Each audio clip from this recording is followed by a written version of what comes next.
우리에게 주신 말씀은 마태복음 1장 18절로 29절까지입니다. 김일희 집사님이 하나님 말씀 분독해 드립니다.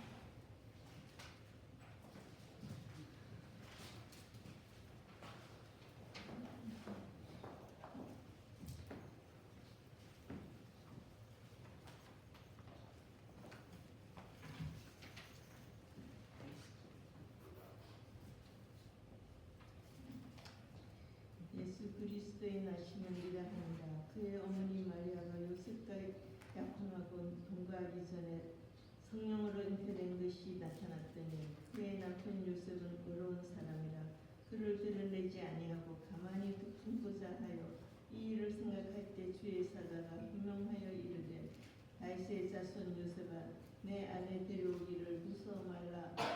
그에게 잉태된 자는 성령으로 된 것이라. 아들을 낳으리니 이름을 예수라 하라. 이는 그가 자기 백성을 그들의 죄에서 구원할 자이심이라 합니다.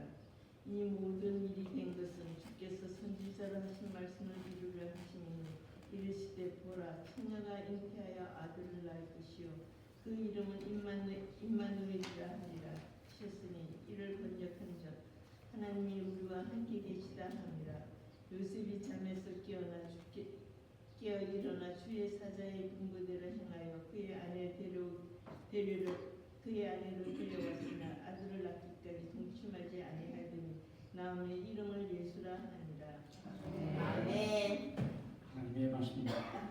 할렐루야. 아멘. 대림절 대보주 주일 맞아야 하는 게 예배 드리는 여러분들에게 하나님의 은혜와 평강이 가득하기를 기원합니다. 아멘. 오늘은 대림절 네 번째 주일입니다. 이번 주 수요일은 크리스마스 이브이고 목요일은 예수님이 탄생하신 성탄절입니다. 크리스마스 이브 지난 한 2회 정도 건너뛰었습니다. 토요일, 주일 이렇게 겹치기도 하고 그래서 건너뛰었는데 금년에는 주 중반에 있고 해서 성탄 이브 예배 24일은 모이고 25일은 보이지 않습니다. 우리가 지난 석주 동안 그리스도의 오심을 기다리는 대림절에 마태복음을 본문으로 하여 은혜를 나누었습니다. 마태복음 24장, 3장 그리고 11장 등 마태복음을 읽어왔습니다. 오늘은 마태복음 1장에 기록된 예수님의 탄생을 함께 생각하며 은혜를 나누려고 합니다.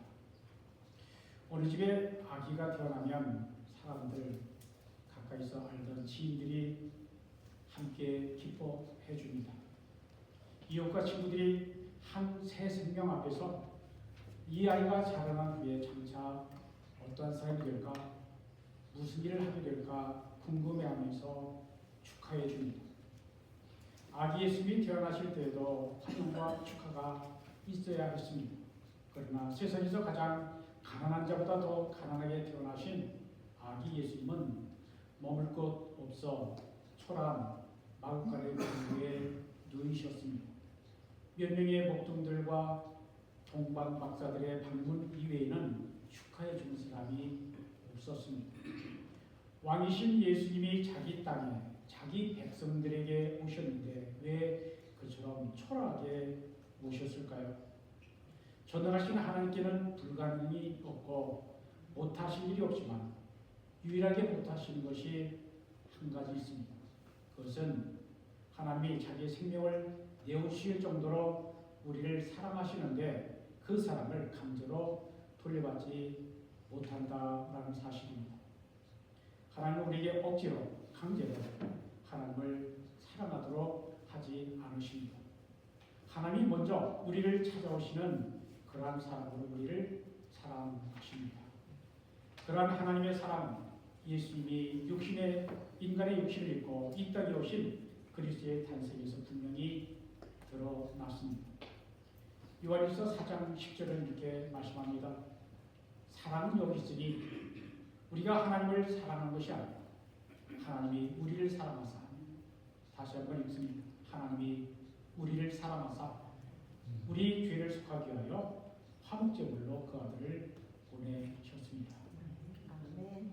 요한 올트보라는 이름의 목사님이 이성을 넘어선 사랑, 영어 제목은 Love Beyond Reason이라고 하는 책입니다.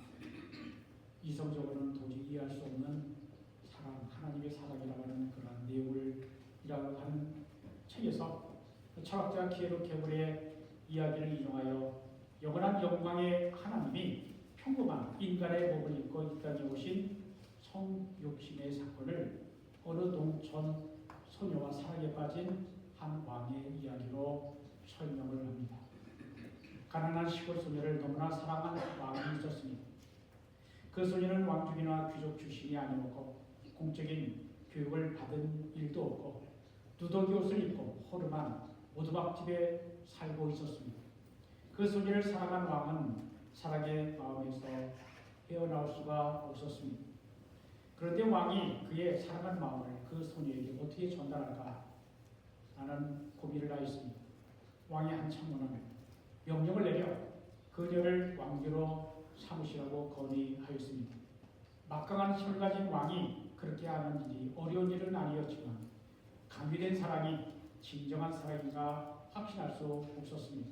또 어떤 참모는 그 소녀의 지위를 먼저 높이고 선물을 아사하시어 공주들이 입는 옷과 보석으로 시작한 다음 그녀를 궁정으로 데려오라고 건의하였습니다.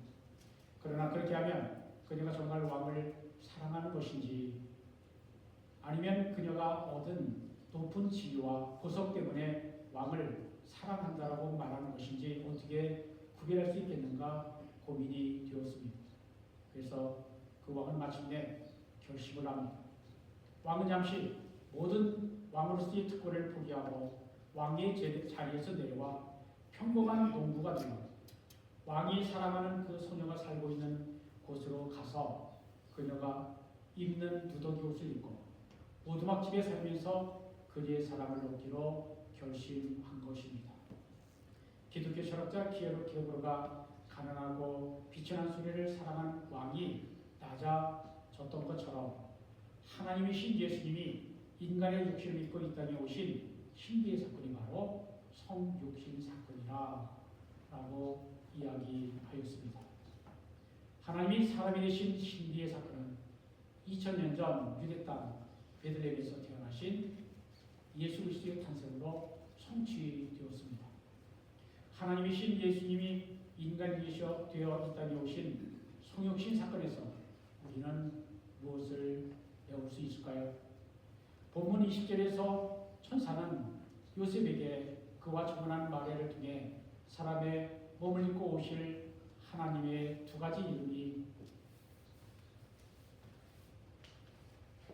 가지 이름으로 불려지게 될 거라고 말합니다. 천사가 전해준 두 가지 이름은 하나는 예수라고 하는 이름이고 다른 하나는 임마누엘이라고 하는 이름입니다. 이 두 가지 이름은 그리스도가 메시아가 이 땅에 오신 사용하실 두 가지 사역을 나타냅니다.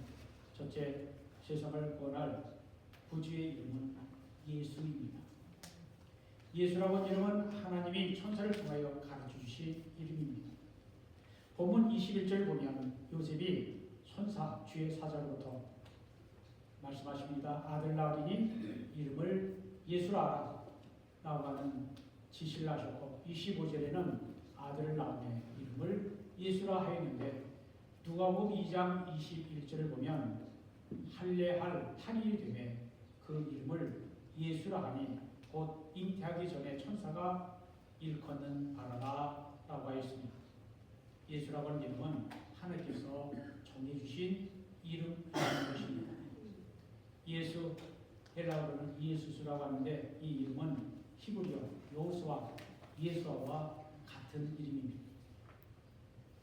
예수, 여호수아, 예수아는 여호와가 구원하신다, 여호와가 구원이시다 라고 하는 뜻을 갖는 이름입니다. 본문 21절에 이는 곧 예수는 그가 자기 백성을 그들의 죄에서 구원할 자라고 하였습니다.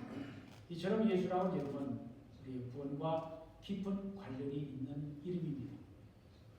우리가 세상을 살면서 어려움과 위기를 만날 때마다 구원을 받는 것이 필요합니다. 그래서 구원이란 곤란한 처지에서 구한다, 구해준다라는 의미로 사용됩니다. 그러나 오늘 본문에서 천사가 전해준 구원의 의미는 이보다 더 근본적인 구원을 의미합니다.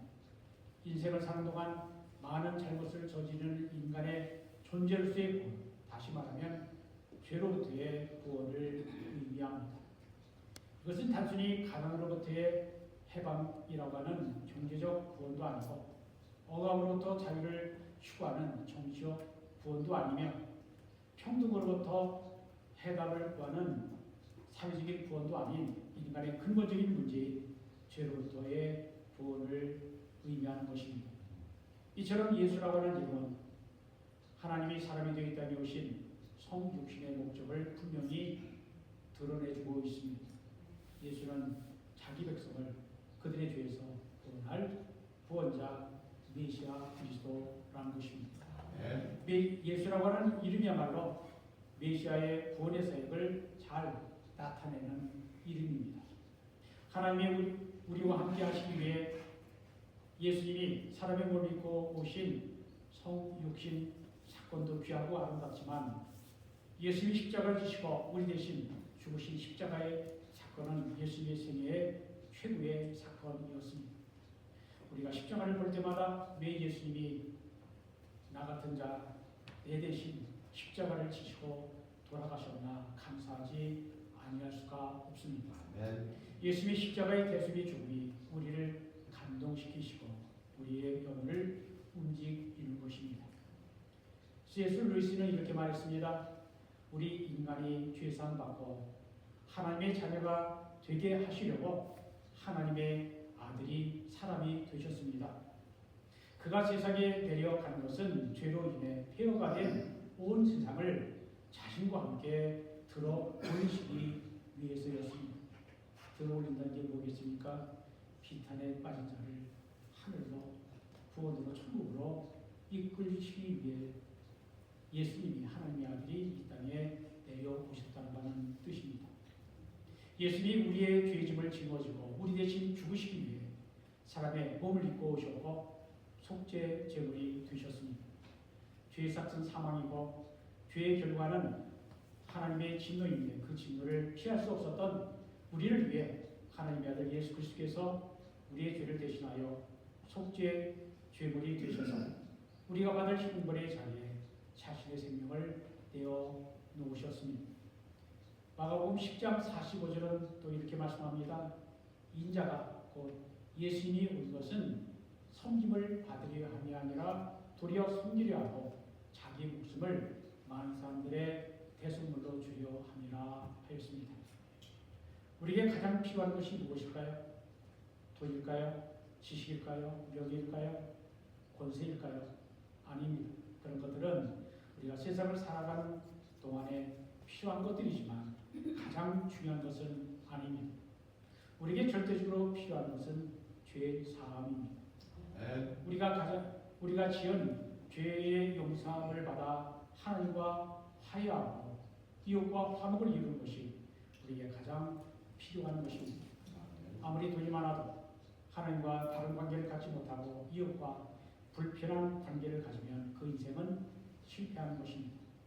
아무리 돈과 지식과 권력과 명예가 많아도 하나님과의 관계, 이웃과의 관계를 바르게 하지 못하면 실패한 인생입니다. 하나님은 하나밖에 없는 아들을 구세주로 세상에 보내셨습니다. 그 이름이 예수입니다. 예수님의 족보의 마지막 부분인 마태복음 1장 16절에는 야곱은 마리아의 남편 요셉을 낳았으니 마리아에게서 그리스도라 칭하는 예수가 나시니라 라고 하였습니다. 누가복음 2장 11절에는 천사가 목자들에게 오늘 다윗의 동네에 너희를 위하여 구주가 나셨으니 곧 그리스도 주심이라고 하였습니다. 예수님의 이름에 붙는 그리스도는 헬라어이고 메시아는 히브리어인데 둘 다 구주, 구원자라고 하는 뜻입니다.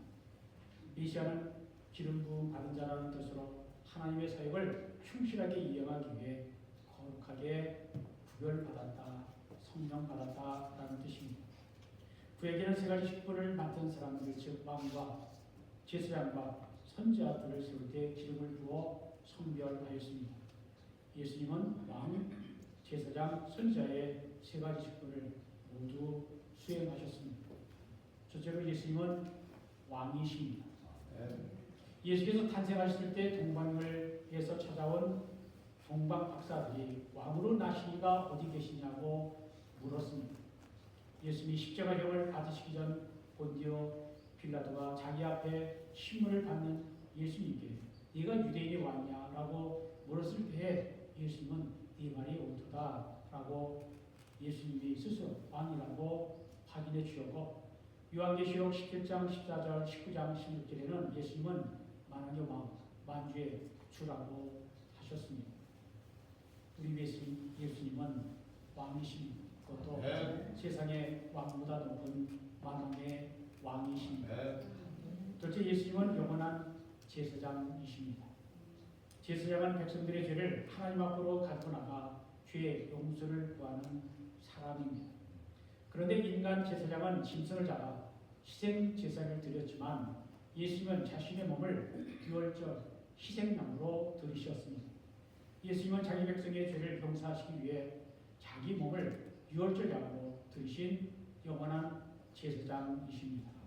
히브리서 6장 10절 7장 2절과 3절에는 예수님은 의의 왕이요 평강의 왕 멜기세덱의 반체를 따라 영원한 제사장이 되셨다고 하였습니다.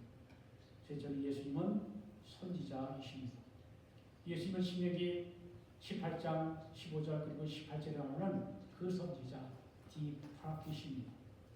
하나님이 버리시겠다고 약속하신 그 선지자는 메시아 그리스도를 지칭하는 말입니다. 예수님은 하나님의 말씀을 가르치시고 천국 복음을 선포하셨습니다.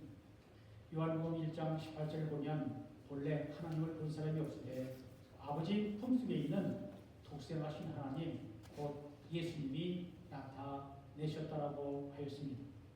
요한복음 14장 9절에는 나를 곧 예수님을 본 자는 아버지 하나님을 보았거늘이라고 하였습니다.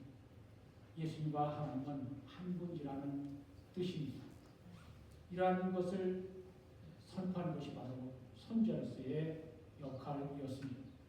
이처럼 예수께서는 왕과 제사장과 선지자로서의 직분과 사명을 온전히 수행하셨습니다. 두 번째로 그리스도로 오시는 그의 이름은 바로 임마누엘입니다. 천사는 메시아로 오시는 분의 또 하나의 이름을 알려주었습니다. 본문 23절입니다. 보라 처녀가 잉태하여 아들을 낳을 것이요 그의 이름은 임마누엘이라 하셨으니 이를 번역한즉 하나님 우리와 함께 계시다 하며, 이 말씀은 본래 이사야 선지자가 이미 주전 700년 전에 예언한 이사야서 7장 14절의 말씀을 인용한 것입니다. 이사야서 7장 14절 읽어드립니다. 그러므로 주께서 친히 징조를 너희에게 주실 것이라. 보라 처녀가 잉태하여 아들을 낳을 것이요 그의 이름을 임마누엘이라 하리라. 임마누엘의 약속은 남왕국 유다의 아스 왕 때에 북왕국 이스라엘의 왕 베가가 아람 왕 르신과의 공격으로 유다 백성이 공포에 사로잡혀 있을 때 하나님께서 아스에게 특별한 징조를 구하라. 하나님께서 백성들과 함께 하실 것이라고 약속하실 때 주신 말씀입니다. 즉 하나님이 백성들과 함께 하시기 위해 장차 처녀에게서 태어나 임마누엘이라 할 것이라고 하는 예언의 말씀입니다. 임마누엘이라고 하는 이름은 세 부분으로 되어 있습니다. 임마누엘입니다. 임은 함께 위드라는 뜻이고, 마누는 우리, 어스라고 하는 뜻이고, 엘은 하나님 가십니다. 임마누엘은 하나님 우리와 함께 계시다. God with us라는 뜻을 갖습니다. 임마누엘은 멀리 계시던 하나님이 가까이 오셨다라는 것입니다. 가까이 할 수 없을 것만 같이 높이 계시던 하나님이 아주 친한 친구처럼 대화하고 교제 나눌 수 있는 하나님으로 가까이 오셨습니다. 우리는 예수님을 직접 눈으로 볼 수 있고 귀로 들을 수 있으며 손으로 만질 수 있는 이라는 말씀이 요한 1장 1절에 나옵니다. 우리의 눈으로 보고 귀로 듣고 손으로 만질 수 있는 하나님으로 오셨습니다. 만약 우리가 구약 성경에 있는 하나님만 안다라고 가정해 보십시오. 그러면 그 하나님에서 우리가 어떠한 느낌을 받을 수 있을까요? 높은 하늘 보좌 위에 앉으셔서 멀리 계시는 하나님이 아닙니까? 하나님은 무섭고 두려운 하나님이 아닙니까? 시내산에서 불과 연기와 구름 가운데 임하셨던 거룩하신 하나님이 아닙니까? 우리는 구약의 하나님만 생각하면 너무나 멀리 계시고 너무나 거룩하셔서 도저히 가까이 할 수 없는 하나님으로만 알 것입니다. 하나님이 사람이 되어 세상에 오신 예수님이 안 계셨다면 우리는 덥고 두려운 하나님만 알았을 것입니다. 그러나 예수님이 우리와 함께 하시려고 임마누엘로 오셨습니다. 예수님이 어떻게 우리와 함께 하실까요? 예수님이 성육신하심으로 우리와 함께 하시고 말씀과 성령을 통해 우리와 함께 하십니다. 예수님이 임마누엘이라고 하는 또 하나의 이름으로 우리와 항상 동행할 것을 약속하십니다. 예수라고 하는 이름이 구원 사역을 나타내려면 임마누엘은 동역의 사역을 나타내는 이름입니다. 우리 구주 예수 그리스도는 우리를 죄에서 구해내시고 우리의 평생에 우리와 동행하시며 항상 함께 하시는 분이십니다. 그러나 우리에게 임마누엘의 약속과 축복이 주어져 있음에도 불구하고 우리가 주님의 인재를 항상 느끼며 살지 못하는 게 우리의 현실입니다. 그러나 우리가 주님의 인재를 항상 자각하지 못해도 주님이 우리 눈에 보이지 않아도 주님은 여전히 말씀과 성령을 통해 우리와 함께 하십니다. 이러한 임마누엘의 약속을 보여준 말씀이 성경 여러 곳에 기록이 되어 있습니다. 창세기 28장에서 하나님은 야곱에게 임마누엘의 하나님이 되시겠다고 약속하셨습니다. 창세기 28장 15절 읽어드립니다. 내가 너와 함께 있어 네가 어디로 가든지 너를 지키며 너를 이끌어 이 땅으로 돌아오게 하리라. 내가 네게 허락한 것을 다 이루기까지 너를 떠나지 아니하리라 하셨습니다. 마태복음 28장 20절에는 예수님은 18장 20절이네요.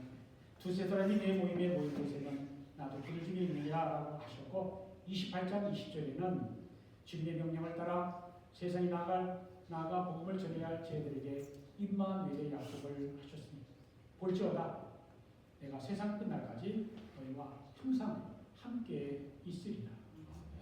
이것은 하나님께서 항상 우리와 함께 하시겠다라는 약속의 말씀입니다. 예수님이 임마누엘이십니다. 우리 구주의 이름이 예수이시여 임마누엘이라는 이름이 우리에게 얼마나 소망과 용기를 주는지 모릅니다.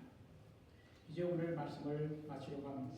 오늘 보면 마태복음 1장 21절 23절은 그리스도로 태어나신 분은 세상에 구주라고 하는 뜻으로 예수라고 하는 이름과 하나님 우리와 함께 계시다라는 뜻의 임마누엘이라고 하는 이름을 가지고 이 땅에 오셨습니다. 그리스도의 사명을 가지고 오시는 분은 예수라고 하는 이름과 임마누엘이라고 하는 이름으로 오신다라고 예수 그리스도의 탄생의 의미를 분명히 드러내 주었습니다. 예수님이 이 땅에 오신 것은 우리를 죄에서 구원하기 위함입니다. 그리스도께서 오시는 목적이 예수라고 하는 이름에 분명히 나타나 있습니다. 또한 예수님이 이 땅에 오신 것은 우리와 항상 함께 하시기 위함입니다. 예수님은 우리를 죄에서 구원하실 뿐만 아니라 우리와 항상 함께 하시기 위해 임마누엘로 오셨습니다. 예수님이 이 땅에 오시는 것은 자기 백성을 그들의 죄에서 구원할 것과 하나님 우리와 함께 하시기 위해 오신 것입니다. 바로 이것이 그리스도 탄생의 의미인 것입니다. 왜 하나님이 인간이 되어 우리와 함께 하시기를 원하셨을까요? 그 이유는 사랑 때문입니다. 우리도 누군가를 사랑하면 사랑하는 사람과 항상 함께 있고 싶어 하는 것처럼 하나님께서도 우리를 너무나 사랑하시기 때문에 우리와 함께하고 싶으셨던 것입니다. 하나님이 예수와 임마누엘로 오신 것은 바로 하나님의 극진한 사랑 때문이었습니다. 예수님이 세상 끝날까지 우리와 항상 함께 하십니다. 감리교를 창시한 요한 메실레 목사님은 세상을 떠나면서 마지막으로 이렇게 말씀했다고 합니다. 내가 가장 행복하였던 것은 하나님이 나와 함께 하신 것이다. 예수님은 구주로 이 땅에 오셨고 우리와 영원히 함께 하시기 위해 임마누엘로 오셨습니다. 예수님은 하나님이 멀리 높이 계신 분이 아니라 우리가 하나님을 가까이 할 수 있게 하셨습니다. 예수님은 하나님을 우리의 머리가 아니라 우리의 가슴으로 알게 하셨습니다. 우리가 예수님을 통해서 하나님을 가까이 할 수 있는 것은 임마누엘 하나님이 우리 곁에 계시기 때문입니다. 우리가 그리스도의 탄생을 축하하는 이 성탄절에 아기 예수님으로 오시는 하나님, 임마누엘로 오시는 예수님을 우리 마음속 깊이 영접해드리고 그분의 구원의 은혜를 늘 감사하고 그분과 항상 동행하는 우리 모두가 되기를 간절히 축원드립니다. 기도합니다. 하나님 아버지 감사합니다. 예수님을 우리에게 보내주시고 예수님을 통해서 임마누엘 하나님을 알게 하시고 우리와 함께 하시는 하나님과 동행하며 살게 하시니 감사합니다. 예수님이 세상에 오심으로 우리의 죄를 속죄하기 위한 어린 양이 되시고 예수님을 통해서 우리의 모든 죄와 허물이 용서받아 하나님의 자녀가 되게 하시니 감사합니다. 이번 성탄절을 맞이하여 예수 그리스도를 우리에게 구주 주신 하나님 앞에 경배와 찬양을 드리는 우리들이 되게 하옵소서. 예수님의 이름으로 기도합니다.